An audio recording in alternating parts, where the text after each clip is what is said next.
Salve nerds, galera, no vídeo de hoje, Shumatsu no Valkyrie, teorias, dúvidas e curiosidades, e no vídeo de hoje a gente vai falar sobre detalhes do spin-off, né, do Shumatsu no Valkyrie, que tem aí a história do Jack, que é Jack the Ripper no Jukenbo, né, basicamente ali então é um spin-off contando as origens do nosso Jack, né, que pra minha surpresa não é o verdadeiro Jack inicialmente, né, mas enfim...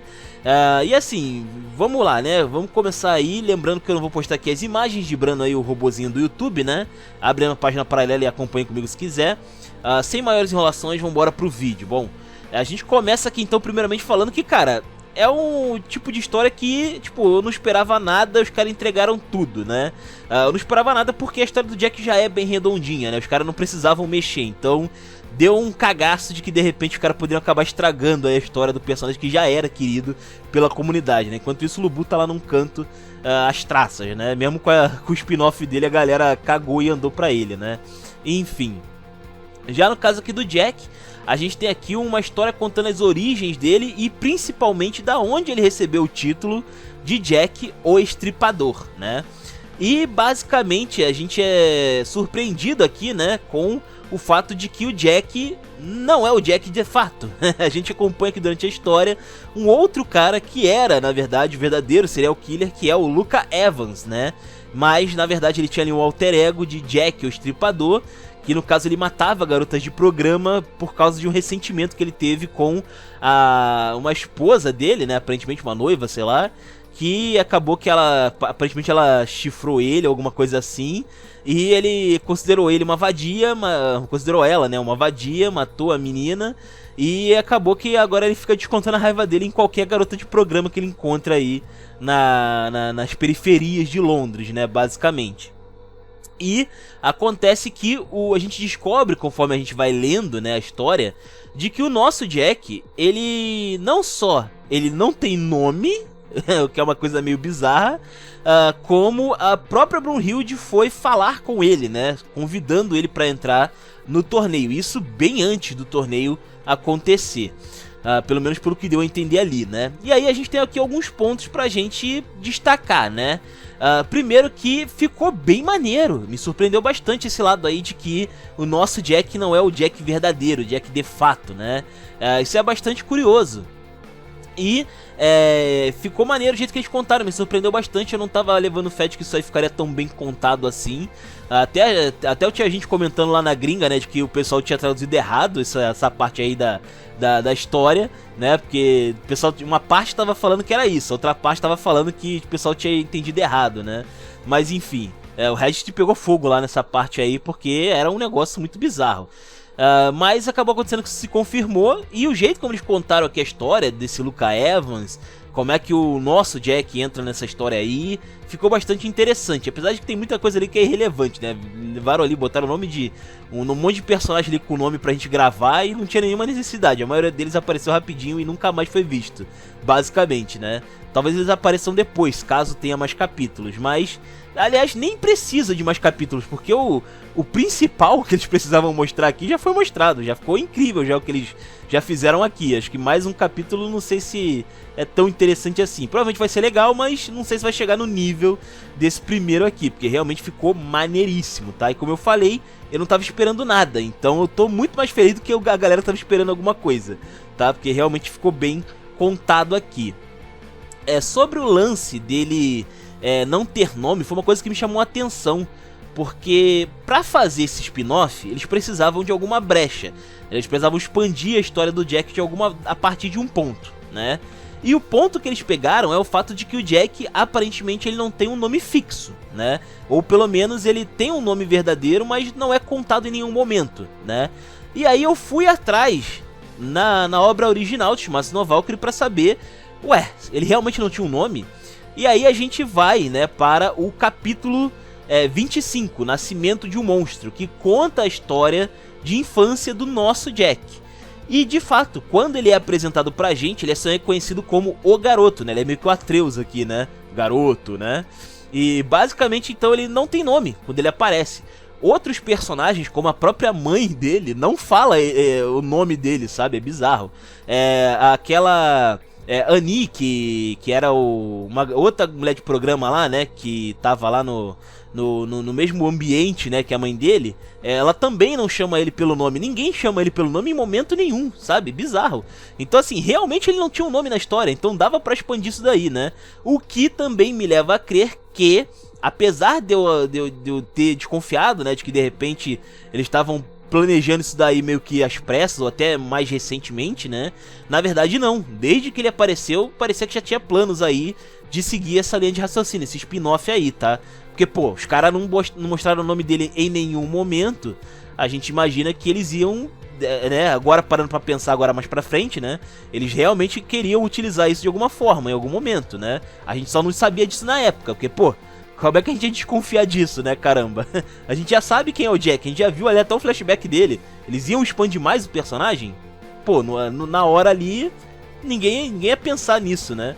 Interessante, o cara realmente aí pegaram um detalhezinho que todo mundo deixou passar e surpreendeu a gente aí com essa, né?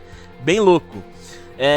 E também o motivo, né, pelo qual o Jack escolheu esse título, né? Porque que o nosso Jack escolheu ter o título do Evans, né?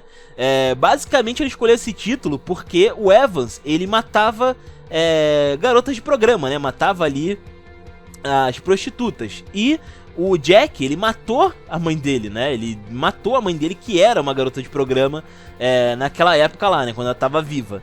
Então, assim, ele fez esse paralelo, né? A diferença é que o Evans fazia isso pra punir as pessoas, o Jack não, né? O Jack fazia isso por arte, né? Ele só queria aprontar mesmo, pintar o set, né? E ele realmente fazia isso. Enfim. E outro detalhe interessante também a se comentar aqui é sobre o fato de que a Brunhilde foi pessoalmente falar com o Jack antes de anunciar o Ragnarok. Isso é legal, cara. Por quê? Isso nos dá um indicativo de há quanto tempo a Brunhilde tá planejando isso, né? Porque se a gente for parar pra pensar, ela tá pegando pessoas de momentos diferentes na história, né? De tempos diferentes. E acontece que alguns personagens são antigos, como é o caso do Adão, do Lubu e etc. Mas tem personagens muito recentes, como é o caso do Jack, do Tesla, né? O Simo Halha, como é que fala? Até o pessoal mais recente, como o Sasaki, o Okita. Essa galera aí, eles não são assim muito velhos, sabe? Em proporção de tempo de vida da humanidade, tempo de existência, né? Eles são mais recentes na humanidade, né? E assim, pelo fato do Jack ter sido visitado pessoalmente por ela, é possível que todo mundo em algum momento foi visitado, tá? Em algum momento a Brunhilde chegou ali, sei lá, pro Adão, pro Raiden e falou, olha, se prepara aí que eu vou te chamar pro Ragnarok, tá ligado? E eles aceitaram, né? Cada um agiu de um jeito diferente aí quando recebeu a mensagem. Alguns só esperaram, como é o caso do Lubu, do Adão, o Raiden ficou trepando lá até aparecer a vez dele. E alguns personagens, como o caso do Jack, eles usaram esse tempo para ganhar vantagem. Olha que interessante. Olha, porque a gente sabe já, né, pela história de Shumatsu no Valkyrie, que o Jack, essa luta toda foi arranjada, né? Isso aqui seria comparável a uma luta de boxe, totalmente arranjada. Foi o trambique do século aí, que o cara, basicamente, ele escolheu a arena, o cara já sabia quem ele ia enfrentar, o que ele tinha que fazer, como fazer, sabe? Ele foi escolhido a dedo pra fazer, pra derrotar o cara do outro lado, tipo, desde o início. Não tinha o que o Hércules pudesse fazer, assim, muito não, sabe? Apesar dele ter sido oferecido algum perigo, sim, mas já tava tudo esquematizado já pra derrota dele. E a gente vê que no caso isso foi possível porque o Jack teve um certo tempo, né, pra se preparar. O que indica que outros personagens, como o Kojiro, por exemplo, que a gente sabe que ele já estava stalkeando, né, o Poseidon já faz um tempinho. Ele estava se preparando para esse torneio já faz um tempo, né? Então é interessante, né, de ver aqui que também a vitória do Sasaki tem a ver com isso. O Tesla, ele em vida, ele não estava projetando uma armadura, ele só estava fazendo antigravidade. O projeto da armadura, ele descobriu que era possível porque ele ia usar uma Valkyria como fonte de bateria, né? Então ele já estava fazendo os cálculos há um bom tempo também, né? Esses cálculos aí maluco para chegar na Super Automata Beta. Então assim, tem uma galera que tá no torneio, no lado dos humanos, com preparo, sacou? Os deuses eles foram pegos na saia justa, e apesar da disputa tá equilibrado, né, a gente vê que, cara, olha isso, né, o quão os deuses são roubados ao ponto de que os humanos, mesmo com preparo, alguns deles estão tendo tiveram dificuldade, sabe, tiveram várias complicações aí, né, alguns não venceram, outros venceram, mas venceram por um triz, né, ficou ali bem acirrado, então assim, bem insano, cara, bem insano mesmo. Inclusive, isso levanta também a suspeita sobre há quanto tempo a Brunhilde realmente está planejando isso, né? Porque, poxa, deve fazer realmente um bom tempo, né? A gente já discutiu isso aqui no canal, de que a Brunhilde ela já tá explorando esse negócio aí de fazer um Ragnarok há algum tempo, provavelmente alguma coisa envolvendo Siegfried, né? Mas a gente não tem uma noção clara de quando começou isso, né? Mas, poxa, o fato dela pegar pessoas, né, de todas as épocas possíveis, nos dá aí um indicativo de que não é tão cedo, né? De que ela realmente já tá fazendo isso aí há tempos, né? Mas enfim, comenta aí o que vocês acharam, né, sobre esse spin-off do Jack, né? Jack the Ripper no Dukenbo. Comenta aí o que vocês acharam, né? Comenta aí os comentários de vocês, se inscrevam, compartilhem Taverna do Bacon, link na descrição. Eu vou ficando por aqui, valeu nerds, fui!